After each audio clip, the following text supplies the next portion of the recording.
Hello everyone, this is Professor Nelson from Electronics. Today we're going to talk about switch mode power supplies. Switch mode power supplies like this one, which is a dedicated 12-volt, 5-amp power supply. We'll also talk about switch mode power supplies that are integrated into some electronic boards. You'll also learn how a cell phone charger works, since it also contains a switch mode power supply. In other words, it works similarly to a switch mode power supply. And in this video, we're going to see, both theoretically and practically, how a switch mode power supply works. And with the help of an oscilloscope, we'll be able to see the different signals we should have in the different parts of a switched mode power supply circuit. So, without further ado, let's watch the video. But first, a big hello to all my subscribers, to those who comment and share the videos, and especially to the channel members. A big hello to all the channel members. Guys, thank you so much for your support. Seriously, thank you so much. And if you're not yet a channel member, you can become one in the members section. Without further ado, let's continue with the video. Alright, now for some theory. First, we're going to connect our power supply to the wall outlet. Once we connect it, we expect the alternating current to have this well-defined waveform, a perfect sine wave. However, alternating current normally brings electrical noise onto it. This noise is mainly caused by motors, solenoid valves, and other equipment that has been connected to the power outlets. Therefore, the first thing to do in a power supply is to eliminate the noise that is present in the alternating current. For this purpose, an inductor and a capacitor are used, which together form the electromagnetic interference filter.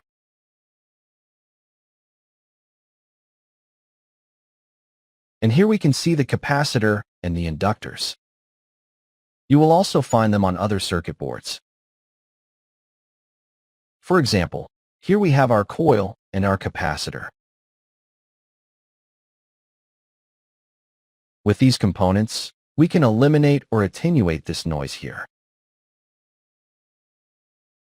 Once we have attenuated or eliminated this noise, we can use alternating current to convert it into direct current.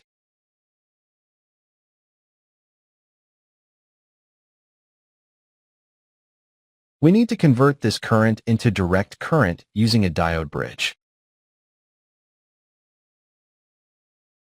like this one here.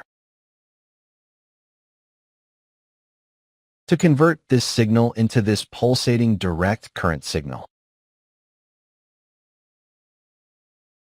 However, this signal cannot be used in power supplies because it is first necessary to improve the signal's characteristics. For that, we have to use an electrolytic capacitor, as shown in the circuit, whose capacity will depend greatly on the current being consumed. Therefore, the higher the current drawn by the power supply, the higher the capacitor's capacitance must be.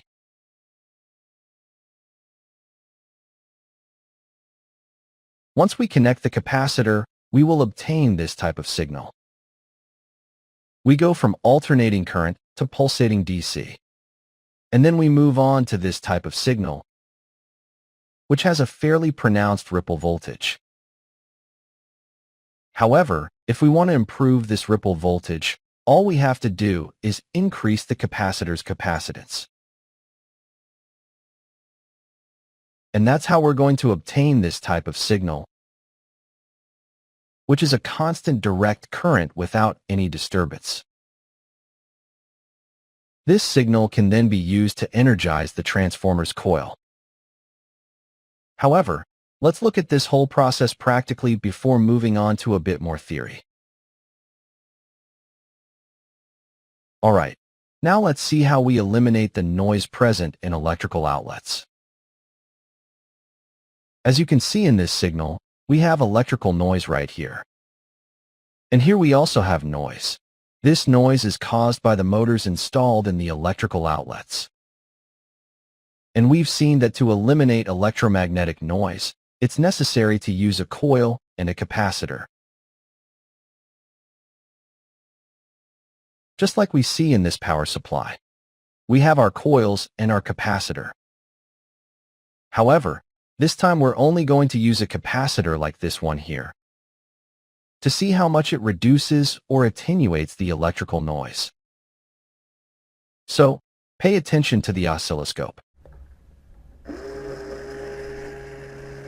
There we have a lot of electrical noise.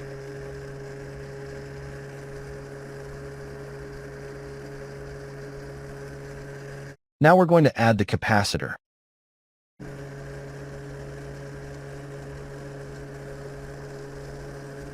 We can see that it's reduced quite a bit.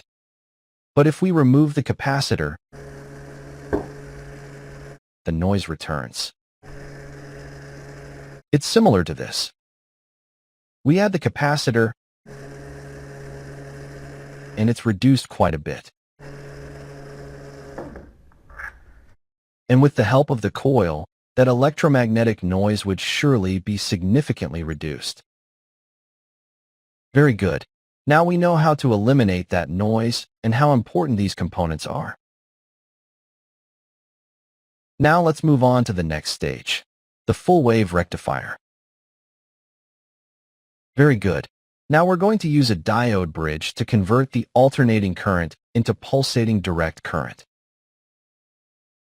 Pay attention to the oscilloscope.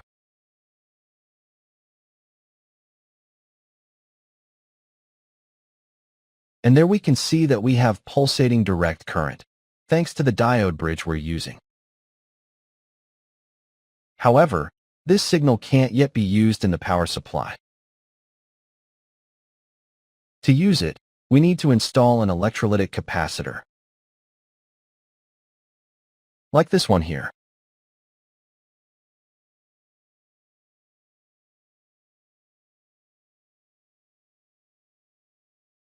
And you can see that the signal has just improved considerably. However, to obtain this type of signal, we need to increase the capacitor's capacitance. And in this way, we'll have a continuous and constant signal. Very good. Now let's look at a little more theory. Once we have a stable and constant voltage, we can now energize our transformer. For that, we'll use an integrated circuit which will deliver a PWM signal whose pulse width will increase according to the voltage we need in the secondary coil.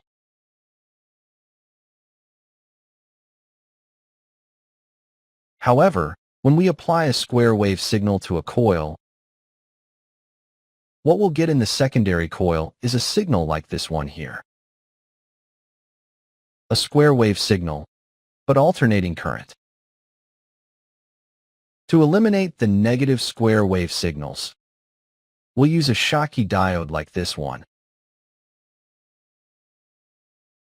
which will allow us to keep only the positive pulses. However, we can't use these types of signals. So we'll install a capacitor, which will allow us to obtain a stable and constant voltage, whose value will depend on the PWM signal. That is, if the pulse width is narrow, we will obtain a fairly low voltage. And as the width of the PWM signal increases, the voltage at the output will increase. The voltage will increase until these two components are activated. In other words, if we have a 3-volt Zener diode and a 2-volt LED, it is necessary to have at least 5 volts at the output to activate both components. Once the voltage increases to 5 volts, a signal will be sent through the transistor, which will indicate that the required voltage has been obtained. This signal will go to the integrated circuit.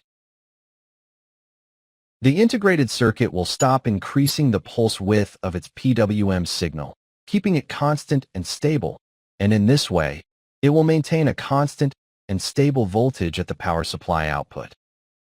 However, if we need more current, the voltage at the output will decrease. Therefore, at that moment, these two components will be deactivated, allowing the integrated circuit to increase its pulse width until it reaches the appropriate voltage again to maintain stability. But what happens if there's a short circuit between positive and negative? Well, the integrated circuit has to protect itself somehow. To prevent delivering excessive current, the integrated circuit uses a resistor in series with the coil. Internally, some integrated circuits have a transistor that sends the necessary current to the coil. And with the help of this resistor, the integrated circuit prevents the power supply from being damaged by a short circuit.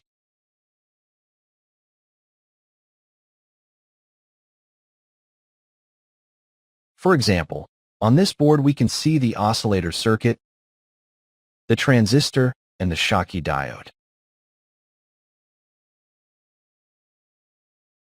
Finally, we have this set of components, which are a snubber filter. That is, these components will eliminate the inverted voltage spikes generated by the primary coil. When we de-energize the coil, it will deliver an inverted voltage higher than the one we just applied, which will be high frequency. Voltage that we have to eliminate, otherwise it could damage our integrated circuit. And thanks to these components, we can eliminate that electrical noise and thus protect the entire electronic board. Well, that's in theory. However, let's see all this in practice. Alright, now let's see how the PWM signal works, which we will deliver to the primary coil of the transformer. This will control the output voltage based on the pulse width. The greater the pulse width, the greater the voltage we will obtain at the output. However, at the output, we have a Zener diode and an LED, which will inform the integrated circuit that the required voltage has been achieved. Therefore, the pulse width will no longer increase. Let's look at this practically. First, we have a PWM signal with a fairly narrow pulse width. And we can see that we have 3.2 volts. And here we have the LED off. Here I have a 3-volt Zener diode and a 2-volt LED. So it's necessary to have more than 5 volts to activate them correctly. We gradually increase the pulse width until it exceeds 5 volts.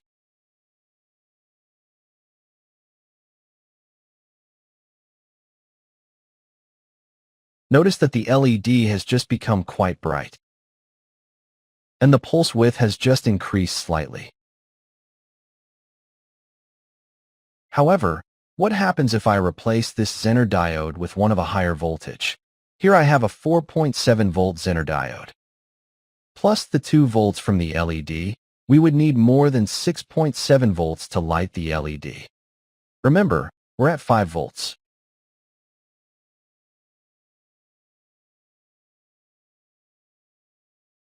And we can see that the LED is off.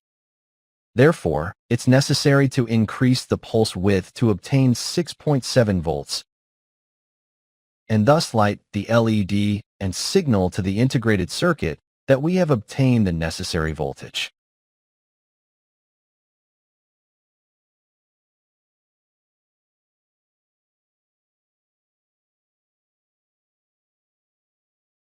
There we can see that it has just turned on correctly, and the pulse width has just increased. And in this way, we are confirming how a power supply works step by step. I hope this video helps you understand how switch mode power supplies work, and that you can use this knowledge to repair different power supplies. Well, guys, that's the end of the video. Now, don't forget that if you liked the video, a like really helps the channel. See you in the next video. Bye-bye.